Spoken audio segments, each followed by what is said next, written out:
Volám sa Teo Kunštek a v rámci našej firmy organizujeme aj takéto lezecké aktivity ako tu na skalke.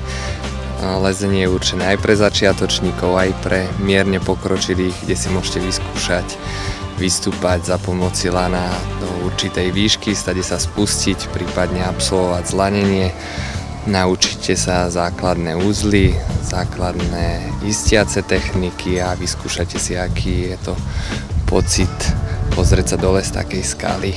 Je to aj pre deti, aj pre dospelých, len človek musí trošku prekonať strach a môže to skúsiť. Samozrejme musí mať trošku silu, aspoň minimálnu, taký orientačný zmysel a je to fajn potom. Teším na túto skalu a uvidíme, či mi to pôjde, či náhodou nespadnem z hora, ale bojím sa týchto previsov. Som zvedavý, či tam náhodou neostanem vysieť. Základ pri tom lezení je sa naviazať na lano. Vždycky to býva tak, že keď prvý leze, tak druhý zo zeme ho istí. My sme na tzv. Cvičnej skalke, kde tie istenia už sú v stene umiestnené. My tam budeme dávať iba takéto expresky. Najdôležitejšie pri tom lezení je sa naviazať.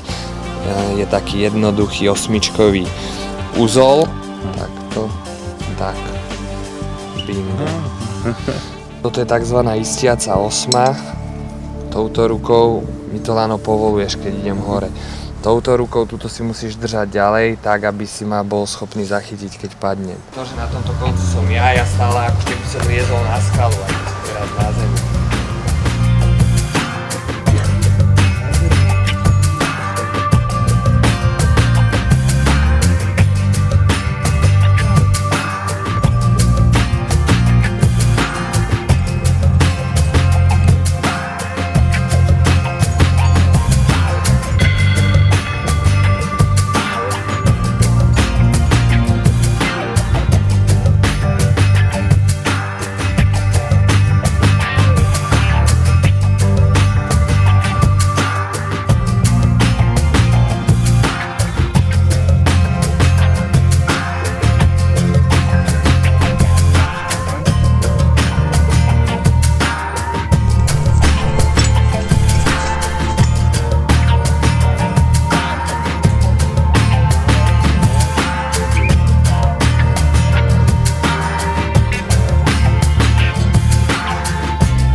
Teda poriadne mi lepilo, keď to pustil ma trošku nižšie, ale keď som išiel hore, tak pri tom pravise som myslel, že skončím, ale som tam ešte také uchyty na ruky, tak som sa nejak vytiahol hore.